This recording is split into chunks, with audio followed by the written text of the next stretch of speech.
आज हमारी क्लास है अभी प्रथम वर्ष की विषय है संस्कृत और संस्कृत के अध्ययन हम आज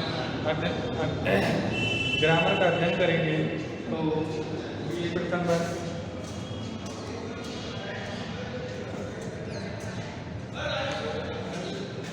विषय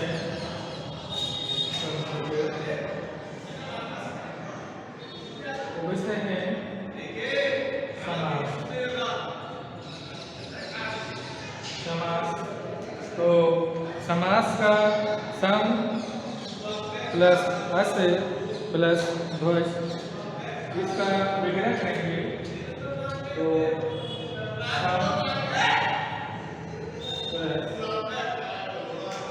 सम प्लस अस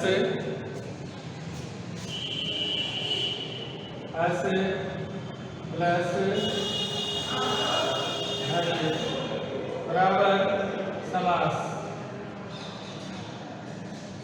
समास। यानी किसी चीज को विस्तार से कहना, बढ़ा चढ़ाकर कहना। अनेक पदानाम एक पदी भवनम समास। अनेक पदानाम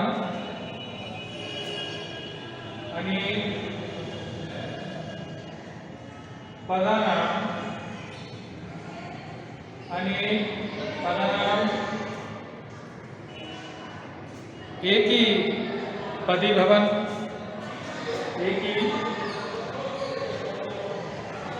पदी भवन, एक ही पदी भवनम समास। इसकी संस्कृत में समास का अर्थ है सूत्र। हो गया अनेक पदानाम एक ही पदी भवनम समास। और अर्थात अनेक पदों का एक पद हो जाना समास कहलाता है। अर्थात लिखेंगे, अर्थात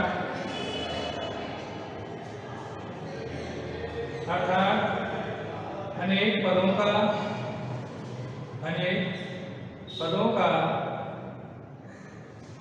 एक पद हो जाना, अनेक पदों का एक पद हो जाना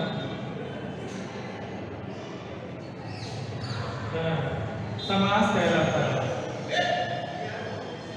समास कहलाता है।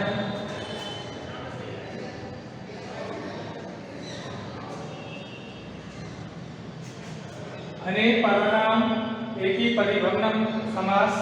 अर्थात अनेक पदों का एक पद हो जाना समास कहलाता है। अब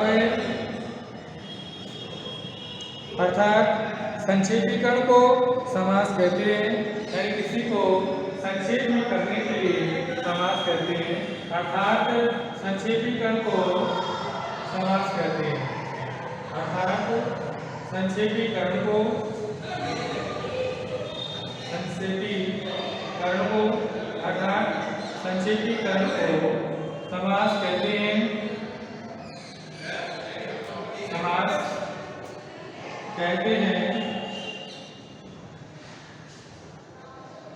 समास कहते हैं।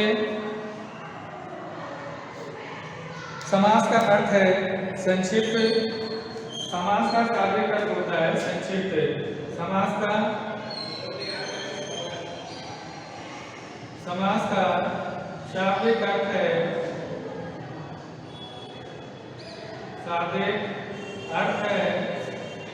संक्षिप्त।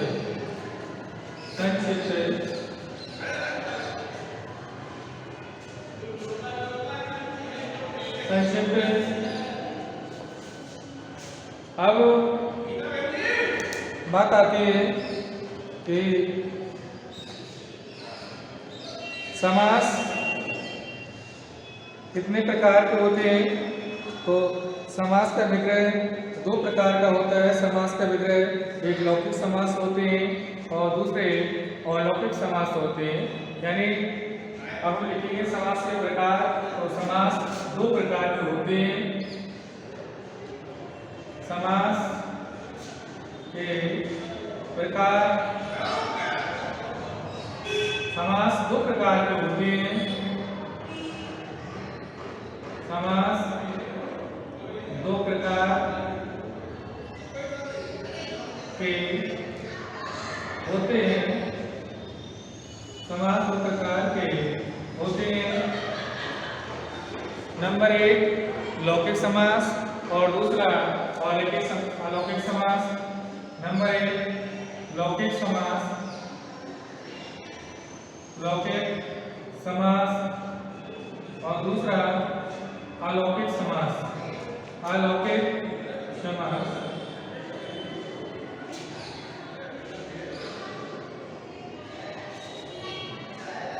अलौकिक समास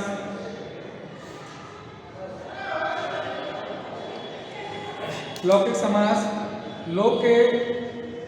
लोक के समझने लायक विग्रह को लौकिक विग्रह कहते हैं। लोक के समझने लायक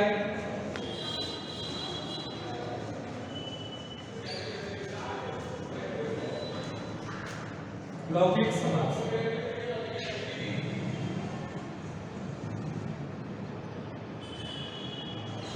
लौकिक समास इसके आगे लिखेंगे लोक के समझने लायक समास को या विग्रह को, लोक के समझने लायक विग्रह को लौकिक विग्रह कहते हैं। लोक के समझने लायक, लोक के समझने लायक, लोक के समझने लायक विग्रह को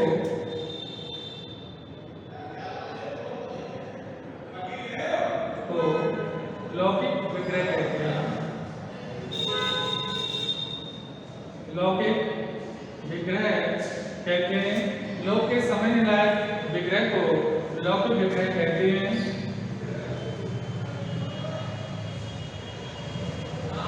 लौकिक विग्रह कहते हैं जैसे दशरथ पुत्रा, इसमें दशरथ से पुत्र, जैसे दशरथ जैसे लिखेंगे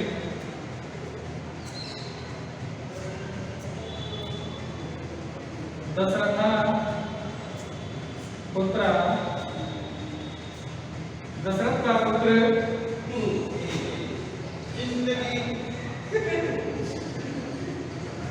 दशरथ का पुत्र, तो दशरथ का पुत्र। अब दूसरा है अलौकिक विग्रह, जो व्याकरण की प्रक्रिया को दर्शाने हेतु विग्रह होता है उसे अलौकिक विग्रह कहते हैं। जो व्याकरण की प्रक्रिया को यानी व्याकरण को, जो व्याकरण की यानी व्याकरण शास्त्र की प्रक्रिया को दर्शाने हेतु जिसका विग्रह किया जाता है उसे अलौकिक विग्रह कहते हैं। जैसे दशरथ का दशरथ पुत्रा, दशरथ का हो जाएगा दशरथ पुत्रा। मैं बोर्ड पे लिखता हूँ, लिख लीजिएगा साथ ही साथ।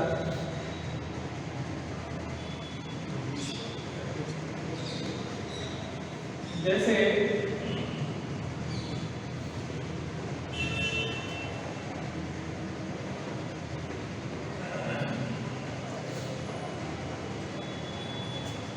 अब है अलौकिक विग्रह। दूसरा है अलौकिक विग्रह।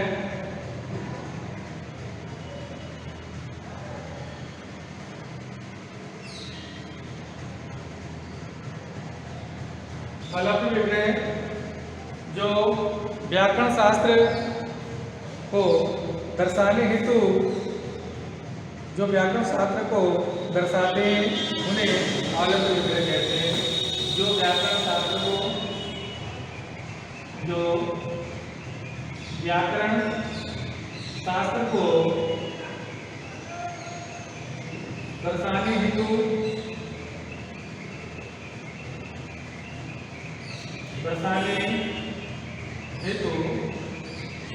प्रयोग में लाए जाते हैं,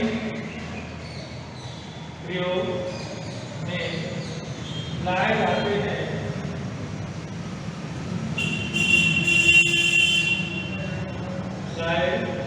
जाते हैं उन्हें अलौकिक विग्रह कहते हैं। उन्हें अलौकिक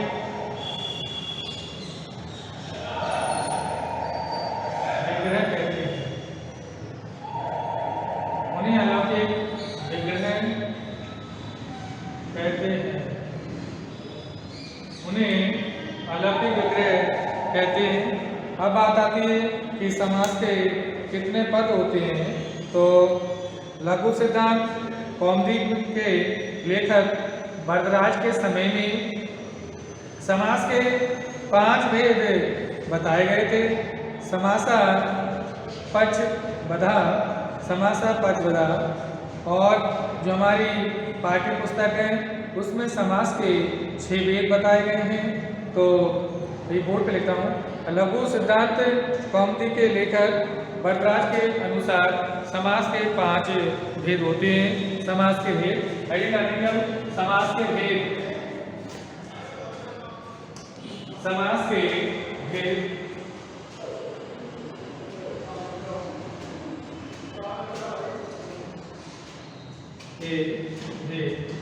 लघु सिद्धांत कौमुदी के अनुसार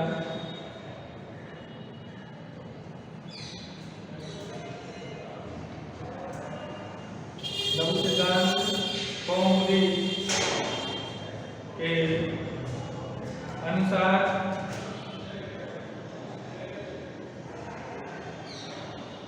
लघु सिद्धांत कौमुदी के अनुसार समास के 5 भेद होते हैं। समास के 5 भेद होते हैं। तो 5 भेद होते हैं। नंबर 1, उसमें समासा पदा पचवधा कहा गया है। समासा पचवधा, समासा पचवधा, समासा पचवधा कहा गया है। अब माध्यमिक शिक्षा परिषद की जो पुस्तकें हैं उसमें समास के 6 भेद बताए गए हैं। तो समास के प्रमुख 6 भेद इस प्रकार हैं। समास के प्रमुख 6 भेद इस प्रकार हैं।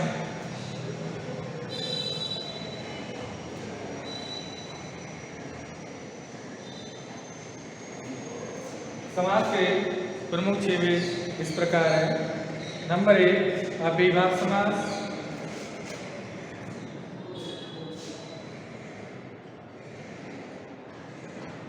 अव्ययीभाव समास। नंबर 2, नंबर 1 अव्ययीभाव समास और दूसरा आपका तत्पुरुष समास, कर्मधारय समास, तत्पुरुष समास, तत्पुरुष समास। नंबर 3 कर्मधारय समास, कर्मधारय समास। नंबर 4 ग्रंथ समास, ग्रंथ समास। फिर आपका आता है द्विगु समास, द्विगु समास। उसके बाद में नंबर 6 बहुब्रीहि समास, बहुब्रीहि समास। इस बेस पे हमारे समास के प्रकार हैं। तो समास के कितने भेद माने गए हैं। तो समास के 6 भेद माने गए हैं। समास कितने प्रकार के होते हैं। तो समास से यहाँ के 6 प्रकार के समास होते हैं। अब आती है अव्ययीभाव, जिस पद में पूर्व पद प्रदान होता है, जिस पद में अर्थात जिस समास में पद का पूर्व पर प्रधान हो और मुख्य रूप से अव्ययभाव समास कहलाता है। जिस समास का पूर्व पद प्रधान होता है उस वह समास अव्ययभाव समास कहलाता है।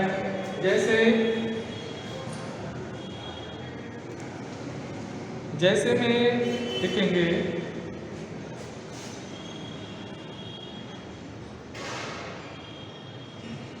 जैसे में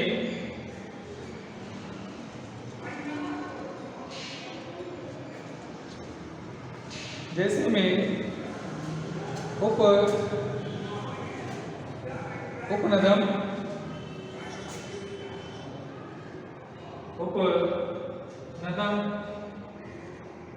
अव्ययी समास हो गया। इसी तरह से भर पेट है तत्पुरुष समास। इस समास में इसका उत्तर पद प्रधान होता है। इस समास में जो तत्पुरुष समास होता है, तत्पुरुष समास में इसका हमारा यथाशक्ति, इस अब यथाशक्ति अव्ययी समास है। यथाशक्ति